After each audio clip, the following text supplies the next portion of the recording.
우리에게 주신 하나님의 말씀은 창세기 9장 18절부터 21절까지 말씀입니다. 제가 이 말씀을 읽을 텐데요. 여러분도 계신 곳에서 이 말씀을 받으시고 또 이번 방학 기간 동안 꼭 기억할 말씀으로 그렇게 여기셔도 좋겠습니다. 제가 이 말씀을 읽겠습니다.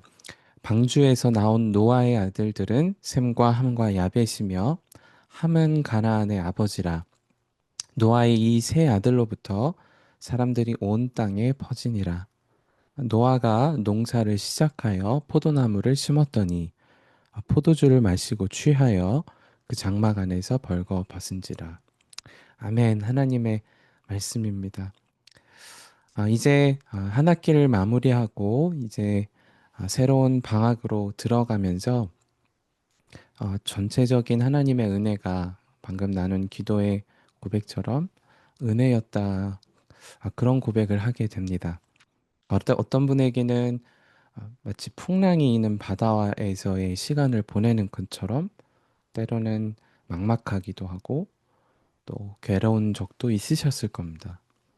그러나 우리를 방주를 지으라 하신 주님 그 말씀 그대로 순종하여서 위로는 창을 향하여 눈을 들어 주를 바라보고 또 주의 보호하심을 경험했던 한 학기였다. 그런 생각이 말씀을 준비하면서 들게 된 겁니다. 지난 한 학기 동안 실제로 나눈 말씀을 한번 되돌아보았으면 좋겠는데 이번 한 학기는 정말 주님과의 동행을 한번 점검하자. 그런 마음으로 성령 충만에 대한 말씀을 나눴습니다. 그러니까 성령 충만하면 순종은 당연히 되는 것이라고도 나눴습니다. 주님이 우리 안에 늘 거하시고 나도 그분 안에 거하면 열매는 맺어지는 것입니다. 순종은 그러므로 애써서 하는 것이 아니고 성령 충만함 가운데 순종은 되어지는 것이다. 그런 말씀을 나누었습니다. 그러나 안타깝게도 내 안에 주님이 계십니다. 나도 그분 안에 거합니다. 생각은 하지만 그 믿음이 주 안에 열리지 않으면 믿어야 순종이 되는데 순종이 안 되는 일도 있음을 나눴죠. 그럼에도 주님과 또 관계가 너무도 명확하고 그럼에도 세상은 너무 악하지만 그 주님을 믿었던 노아는 순종했던 것처럼 우리도 그 믿음으로 방주를 짓자는 말씀을 지난 밴드까지 나누게 된 겁니다. 오늘 방학으로 들어가면서 주님은 제 마음에 방주를 짓는 순종보다 더 귀한 것이 있다. 그것이 방주를 짓고 구원의 감격을 누린 그 이후가 더 중요하다. 그 말씀을 나누기를 원하신다고 여겨진 게 된 겁니다. 여러분도 이번 한 해 동안 너무 큰 수고와 순종을 해 오셨습니다. 지역을 지키는 것도 또 여러분의 속회를 아름답게 목양하는 일도 때로는 나 스스로의 연약함 때문에 포기하고 싶은 순간이 있었지만 그럼에도 순종하는 마음으로 지켜오셨습니다. 그 순간이 주님 안에서에 머물렀었다면 시간이 지나고 돌아보게 되면 가장 은혜로운 간증이 남는 시간이 됩니다. 어려움 중에 한 순종이 곧 간증이 되는 거니까요. 그런데 문제는 그 순종이 과거에 머물게 되면 오늘은 주님 안에서의 믿음의 삶이 망가질 수 있게 됨을 알아야 된다는 거죠. 노아가 아주 대표적인 증인입니다. 그가 주의 부르심으로 순종하며 방주를 잘 지었습니다. 그리고 그 방주 안에서 어쩌면 감옥 같은 기분이 들 정도로 밖은 큰 풍랑이 일고 안에서는 짐승들의 울음소리와 온갖 냄새를 겪기도 하고 그런 시간이 있었잖아요. 그런데 그 이후에 모든 홍수 심판이 마치고 나서 그는 하나님을 향한 시선을 지켜가기보다도 포도주를 만들고 그리고 취할 정도로 흐드러지게 그의 믿음이 풀려지게 되고 결국은 그의 가정 안에 참 안타까운 일이 일어나게 된 겁니다. 그의 아들 중에 한 사람이 아버지가 벌거벗은 것을 보고 그리고 놀릴 상황이 되어지고 노아는 그 아들을 또 저주하게도 되고 그 이후로 성경의 한 갈래의 민족은 계속해서 괴로운 삶을 만나게 되는 민족이 되게 되는 겁니다. 저는 노아를 향하여서 아버지의 그 부끄러운 상황을 놀린 자녀도 잘못이 있지만 사실 근본적으로 노아가 방주 안에서처럼 주님을 바라보던 믿음을 거두었기 때문이라고 말씀을 통해 묵상하게 된 겁니다. 여러분도 어려운 순간일수록 오히려 위로난 창 하나만 바라보며 주님을 의지한 감각이 다 있으실 겁니다. 건강의 어려움이든 재정의 어려움이든 공동체 안에서의 관계 속의 어려움이든 그럴수록 사실 주님을 바라보는 것은 더 잘 되어지는 것입니다. 그런 면에서 우리의 삶은 어려울수록 더 안전해요. 그러나 우리의 삶이 어려움이 지나가고 순종을 한 시간이 지나가고 그래, 나 너무 잘했어. 순간 들어오는 믿음의 방심은 결국 믿음의 실패로 이어지게 되는 거죠. 저는 한 해를 마무리하고 새해를 준비하는 우리 마음도 똑같다고 여겨집니다. 지난 한 해도 많은 수고를 감당했지만 이제 방학 기간을 맞이해서 또 새해를 맞이할 때 주님을 바라보는 그 믿음의 창을 거두게 되면 우리도 노아처럼 너무도 쉽게 무너질 수 있는 인간이게 되는 겁니다. 그러므로 여러분께 꼭 권해드리고 싶은 거예요.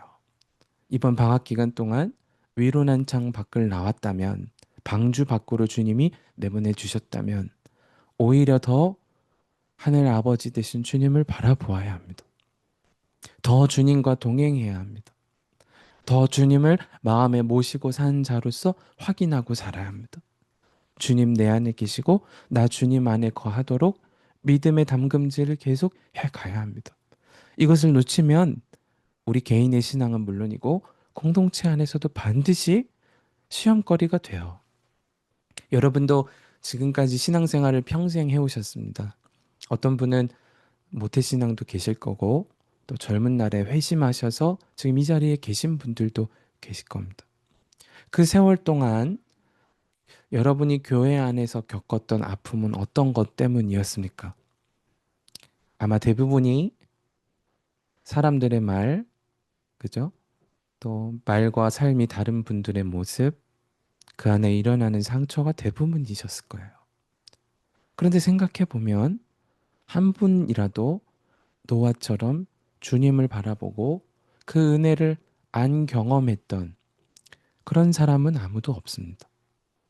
교회에 상처를 주었던 사람도 상처를 받았던 분들도 주님을 바라보고 은혜를 누리고 회심했던 적이 없던 분들은 없어요.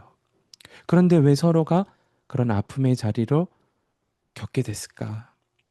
그 주님을 바라보는 시선을 놓치니까 땅의 것을 주목하고 그리고 나 자신을 주목하고 믿음의 방심이 일어나고 그리고 망가지게 되는 겁니다. 거기서 사단은 장난질을 하고 아픔을 겪게 되는 거죠. 이제부터 여러분이 꼭 명심할 것은 방주 안에 있을 때보다 방주 밖이 더 영적으로 위험하다는 사실을 기억하셔야 됩니다. 지금 고난 중에 있는 분이라면 오히려 안전하다고 여기셔도 괜찮을 수도 있습니다. 문제는 어려움 다 지나오고 방주 밖에 나왔을 때부터입니다. 방학을 시작하시면서 그래서 여러분께 꼭 권해드리고 싶은 겁니다. 주님을 바라보는 예배의 시간도 중요하지만 여러분이 항상 주와 눈을 마주 대할 수 있도록 우리에게 허락해 주신 영적인 은혜의 수단을 적극적으로 감당해 보세요. 예수 동행 읽기도 좋아요. 말씀 함께도 너무 유익해요. 그리고 그 모든 것을 감당할 여력이 없어도 주님을 바라볼 기도의 시간을 꼭 구분해 보세요. 그런 의미에서 다가오는 새해 다니엘 금식 기도도 하는 겁니다.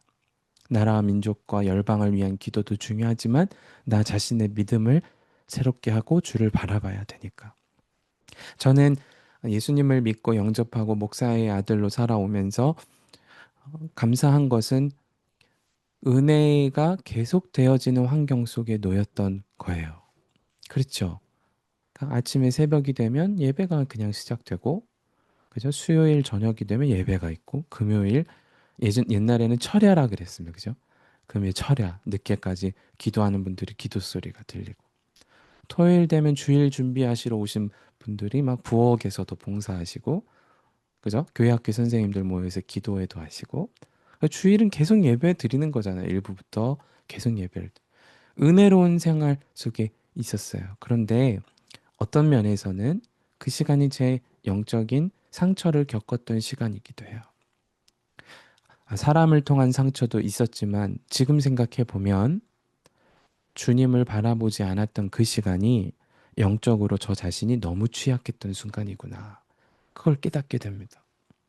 노아가 포도주를 먹고 흐드러지기 취하였던 것은 주변의 환경 때문만은 아닙니다.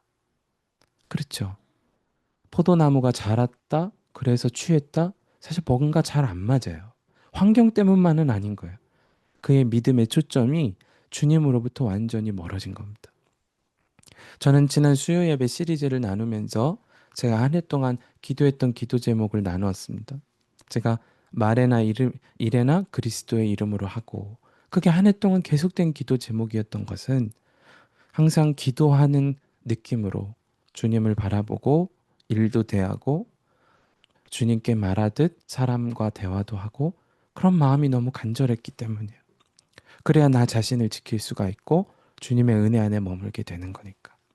이제부터 여러분 시작하셔야 됩니다.